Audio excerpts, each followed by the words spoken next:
Respect our movement. I like your movement. Black Entrepreneurs Group. What's going on, everybody? Lovely. Hit that like button, subscribe to the channel, support the movement. Today, we got another interesting topic. We're going to talk about love. Love. Love. What is it to love someone? How do you really feel about the word love? You know, is it an action word? Does it really hold weight in your life? So let's dive right in. Love. First, you have to really understand what the definition of love is. Biblically, let me read to you what it means biblically to love. It says, love is patient, love is kind, love does not envy, love does not boast, love is not proud, it does not dishonor others, it is not self-seeking, it is not easily angered, it keeps no record of wrongdoing. Love does not delight in evil, but rejoices with the truth. It always protects, it always trusts, it always hopes, and always perseveres. Love never fails. So, with that being said, we're going to talk about love. When you say that you love someone, what does that really mean? Are you just saying something to tickle that soft spot in the other's heart? Or do you genuinely mean what you say when you say I love you? Do you genuinely know what that really entails? A lot of times we find ourselves in relationships, friendships, marriages, bonds, and we tend to use that word love a lot. First and foremost, it is an action word. In order to really reciprocate what love is, you actually have to put some action behind it. And that's the part that we lose train of thought in. We forget that that word holds no weight without action.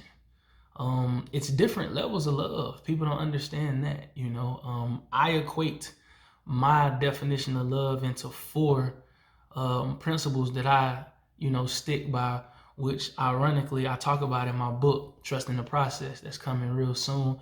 Also, I'm also working on the relationship workbook. It's a study guide to healthy relationships. But love, I start with the L. The L to me stands for listening.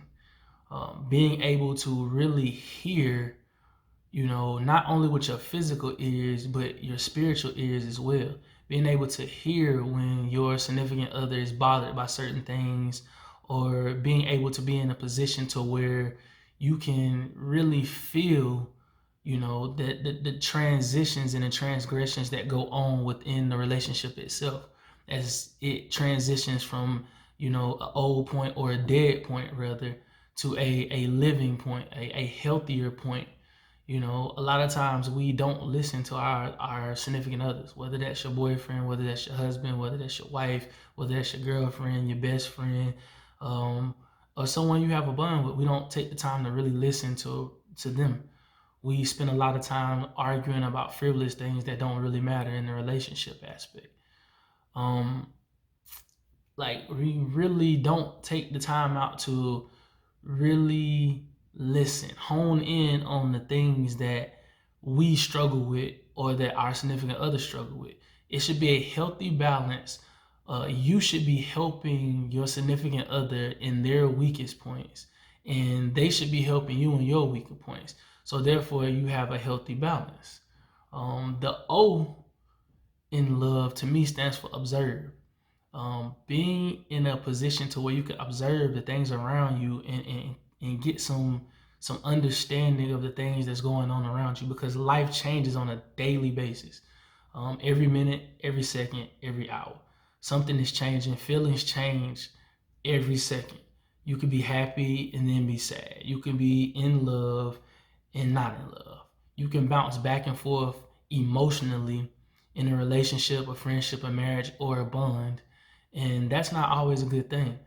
To love someone means that you have to have a complete understanding really of where you at in life and the things that are around you. Observation, being able to observe what's going on around you. How can you love someone and you don't pay attention to things that's going on around you? How can you love someone if you're not observant of when they're sad, happy, mad, or upset with things, that's going on around them? These are things that I think a lot of times we take for granted. We don't really set aside time to really focus on each other. We see each other, but we don't see each other. We don't really focus on the ideal principles of what it means to observe something. The V in love for me is viewing. Walking in your other's shoes, your significant other's shoes, walking in your significant other's shoes is very important, because we all go through things on a day-to-day basis, and we all have times to where we always say that, if the shoe is on the other foot, but really, if you take that out of context and you really apply it to your everyday life, when the shoe is on the other foot, can you really withstand the things that you're dishing out? If the shoe is really on the other foot, viewing things from others' perspectives is so important when it comes to love, because again, biblically, it does not hold any wrongdoings. It doesn't. So no matter if you make a mistake one time or 50 times, if you really love someone biblically, then the love is going to be tested, and it does not hold any wrongdoings. So because of that, you have to really define what love is to you, and are you really living up to your Christian principles? As men, as women, we find ourselves in times to where we think we are in love, or we think we love, which are two separate things and two separate emotions. But we find ourselves telling people I love you, and you really don't want to go through an unconditional war spiritually with that person. You create this tie to this person, whether it's sexually through soul ties or just emotionally, physically, and spiritually. You're tied to a person by saying I love you, and you don't understand that that's a conditional love.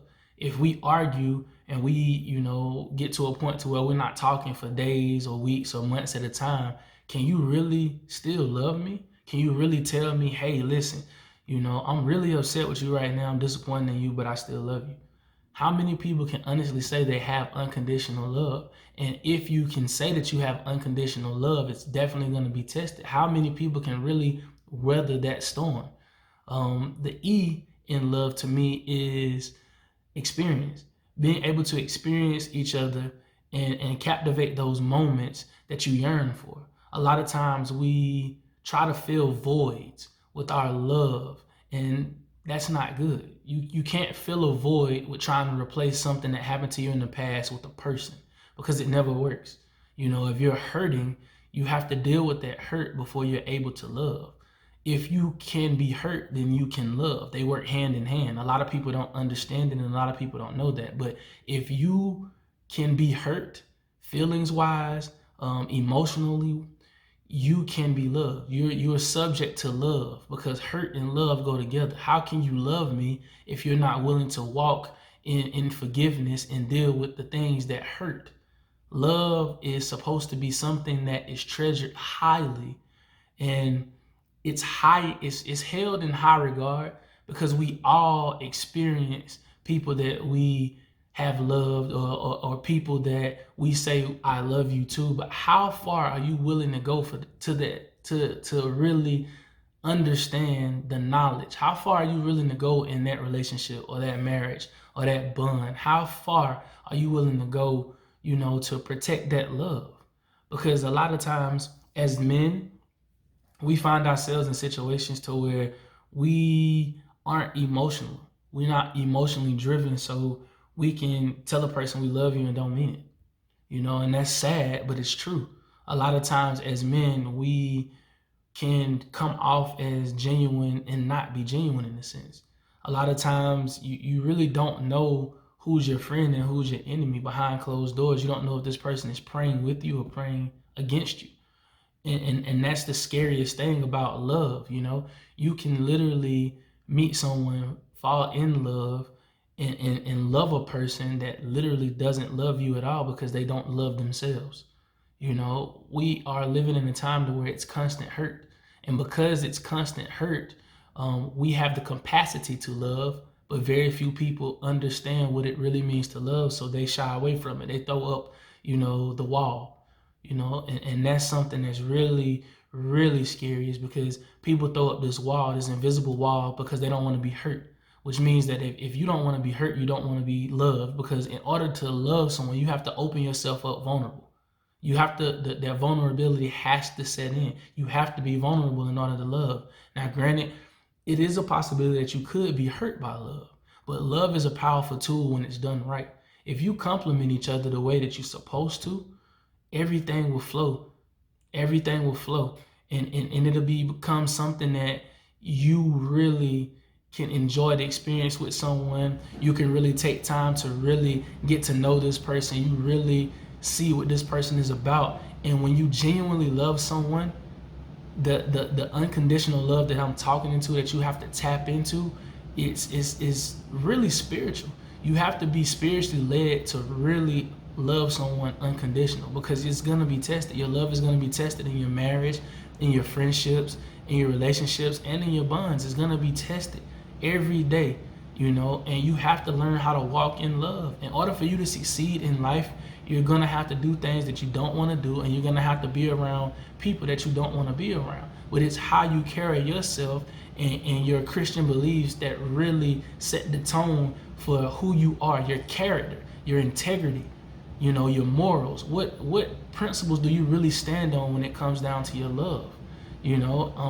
These are things that really set the boys away from the men, or the women away from, the girls.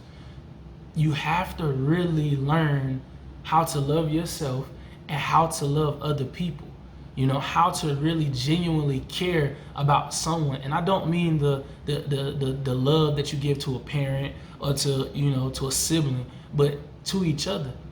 Have you really told someone you love them today and really meant it? Or did you just say it just because it was something to say? Do you really put yourself in a position to where you're open, you're vulnerable to love? And that's the question that a lot of people don't really ask themselves. Like, what are you willing to give up to get what it is that you want? Success comes with a price. No matter what it is, you're gonna have to pay a price for where you want to go. A lot of times I find that people talk about marriage until it's really there. People really talk about, oh, I want to get married, I want to do this, I want to do that, until it's really time to step in that role and make the executive decisions that they need to make. People really want relationships until it's time to get in those relationships, and they shy away from it. They don't want the accountability. They don't want the responsibility that love brings. Love brings a lot. Pain is in love. Like I said, hurt and love go together. They are the heart. Say for instance, your heart. Like, in school you draw a heart, and then the heart shape. Half of that literally is dealing with pain and being able to love. Like I said, love was deprived from it arises from the Christian principles of being able to really be there for one another. Think about it like this. How is it that you deal with so much at your job, but you never quit your job? You would come home, you would talk junk about your job, you would talk junk to your friends or your family about things that go on at work, right? But you never quit. You never quit. People hurt you every day on your job. People talk junk to you. If you got a boss, your boss is asking you to do things, and sometimes it comes off as being demanding, and you got an attitude with your boss because they said something to you out the way, but you never quit. So why is it that you can keep a job that you are angry with? You're angry with the people. They upset you on a day-to-day basis, and you've been there, say for instance, if you've been there longer than 2 months, but you can't keep a spouse, a significant other, a friend, a boyfriend, a girlfriend, a husband, or a wife, because you shy away. You will throw in the towel. You're willing to quit on your relationship. You're willing to quit on your love so easily, but you will stay on a job because they pay you. Well, let me let you in on a little secret. If you cultivate and spend time with your love, with your friendship, your marriage, your relationship, or your bond, you will reap the benefits. If you spend time cultivating the love in your friendship, in your marriage, in your bond, and in your relationship, you will reap the benefits. Stop being so moved by things that you hear or things that you see. Don't easily be moved and shaken. You have to stand firm like a tree. Be planted. Don't move. Don't be shaken by things that people say, because people gonna always talk. It's not everybody's business on who you married, who you date, who you have a bond with, who you have a friendship with, who you have a relationship with, period. It's not everyone's business. It's not everyone's business, on Facebook, on Instagram, on Twitter. It's not everybody's business. Maintain a healthy balance of love in everything that you do, no matter what it is. I don't care if it's marriage. I don't care if it's, your relationship. I don't care if it's a friendship. I don't care if it's a bond. Maintain that happy balance with love. And love can take you tons of places, many places, man. Things that you can't even fathom off the top of your head. Like, love is a powerful tool, and if you use it right, you can manifest anything that you want, anything that you desire. If you do it with the love, anything is possible. Anything is possible when you have the right mindset, the right motives, and you're doing everything out of love. No need to argue, and if you are gonna argue, have healthy arguments. There's nothing wrong with that. When they become outlandish and you got to use cuss words and you got to get your point across by elevating your voice, that's when it's not healthy. Maintain a healthy balance of love, and everything will work out the way that you want it to work out.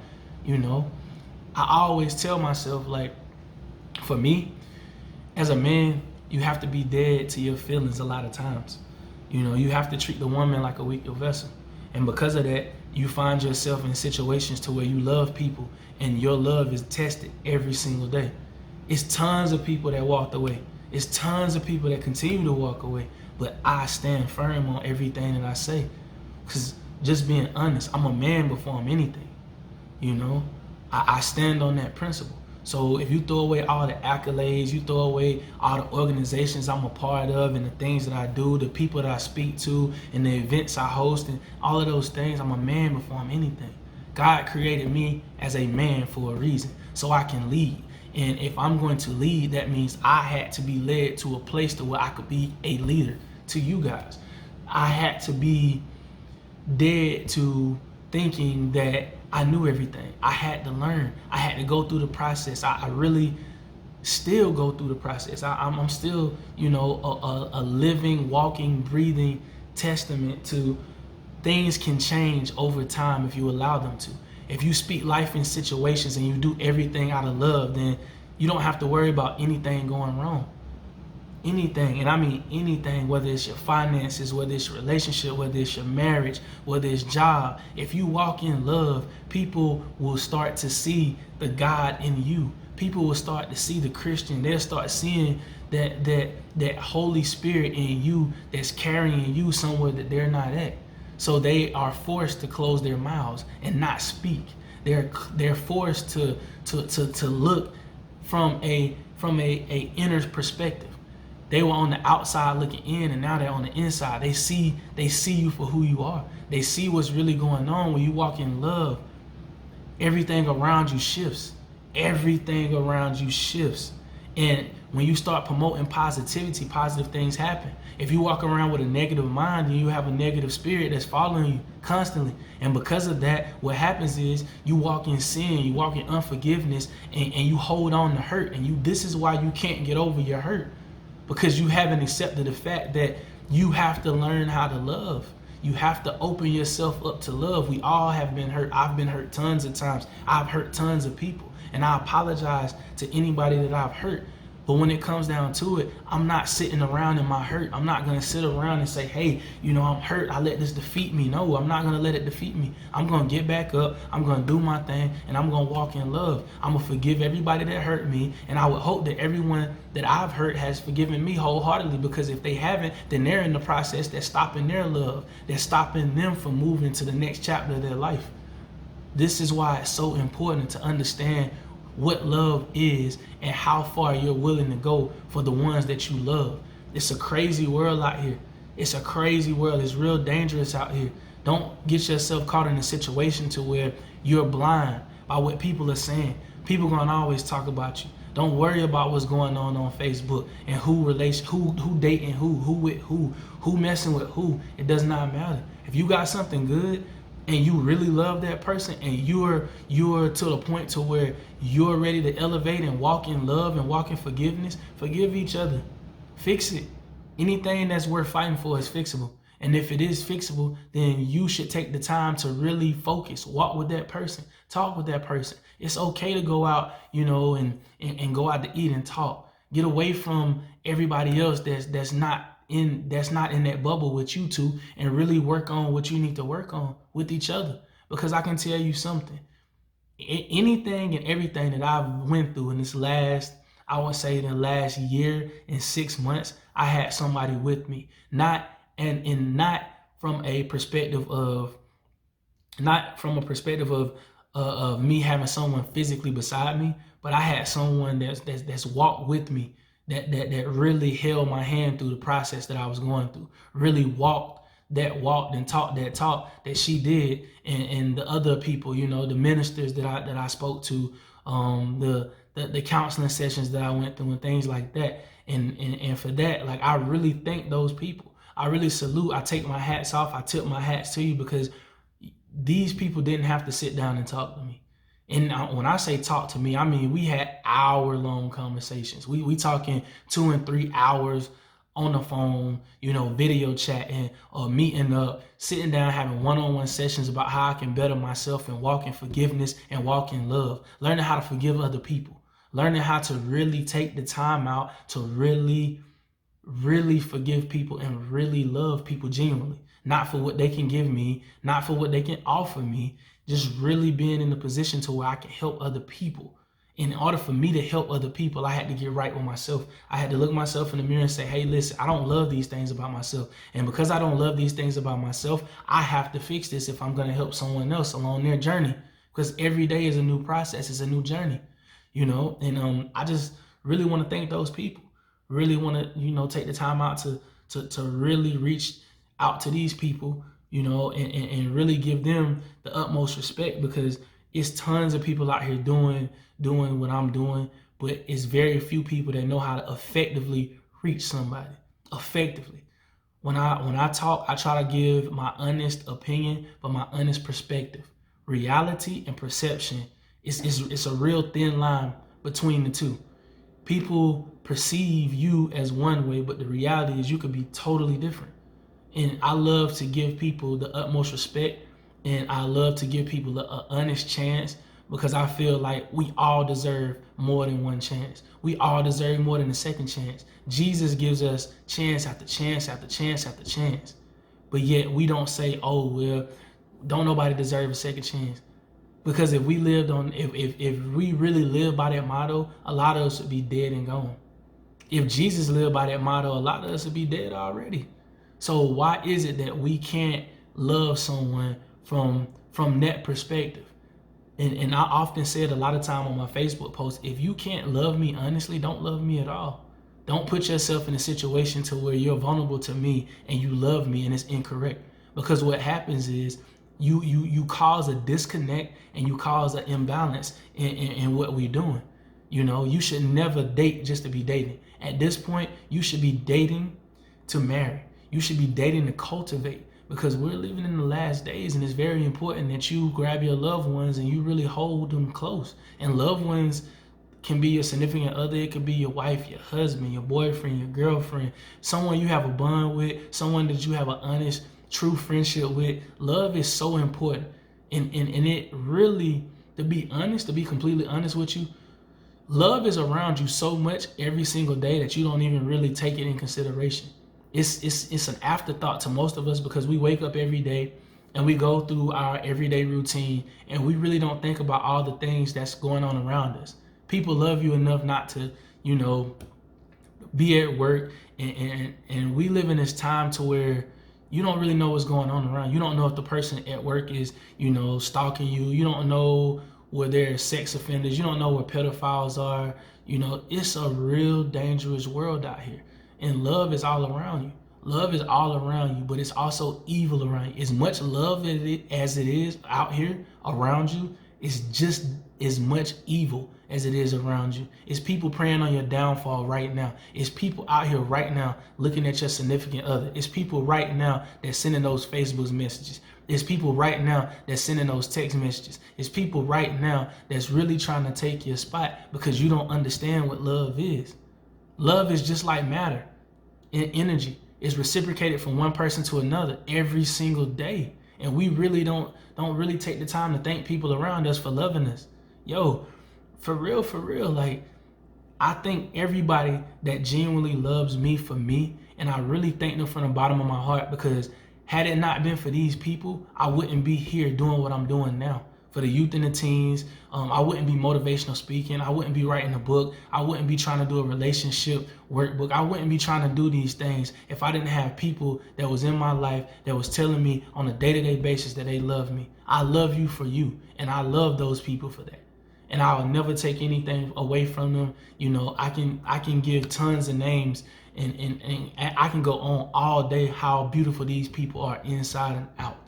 But I really thank those people that really take the time out to tell me that they love me for me. They love what I do. They love my movement, and they behind me 110%, because in all honesty, at the end of the day, if you don't have that relationship with the man upstairs, it's very imperative that you have one. It's very imperative that you get one.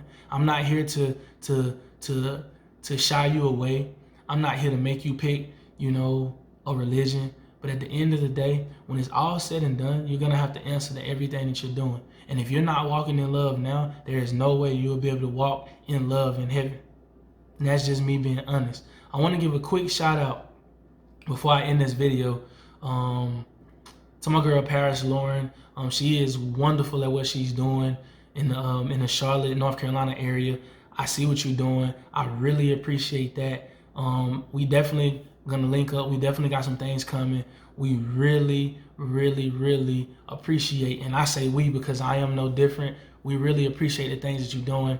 I really want to take the time out to shout out Shannon. She's wonderful with counseling sessions and things like that. I really want to thank you from the bottom of my heart. Trying to think of anybody else. Bishop Genevieve, Bishop Smith. A lot of people that I really reached out to. I want to shout out to who else I can think of. I'm trying to think of anybody that I forget. I'm really apologizing. I don't write anything down. This is just me in my raw form. And like I said, I really just wanted to shout these people out because I know I really spent some time talking to these people. A lot of times, I sit back and I just think to myself, man, I'm blessed to be in a position. I went through a hurt period to where I was vulnerable. I did a lot of crying. I did a lot of praying. I did a lot of fasting. I did a lot of things, to be honest. I wrote down tons of things. I really want to get into film. I really feel like I should be directing movies at this point and really doing something. But right now, I'm really focusing on getting this backstage tour really kicked off. I really want to really push that. I'm looking for all motivational speakers at this point. I'm looking for clean comedians, gospel comedians. I'm looking for anybody, promoters. I'm looking for people to really push the narrative, man. I feel like if comedians can go on tour and do things with other comedians, if rappers can go on tour with other rappers, if R&B singers can go on tour with other R&B singers, then why can't motivational speakers and people speaking life into people's lives and changing lives, why can't we do that? Why can't we as African American people stand up for one another and lift as we climb and do what we need to do to pull other African American people up? Let's stand together, let's put this thing together, and let's really make some moves out here. Let's really take the time out to support each other. One love.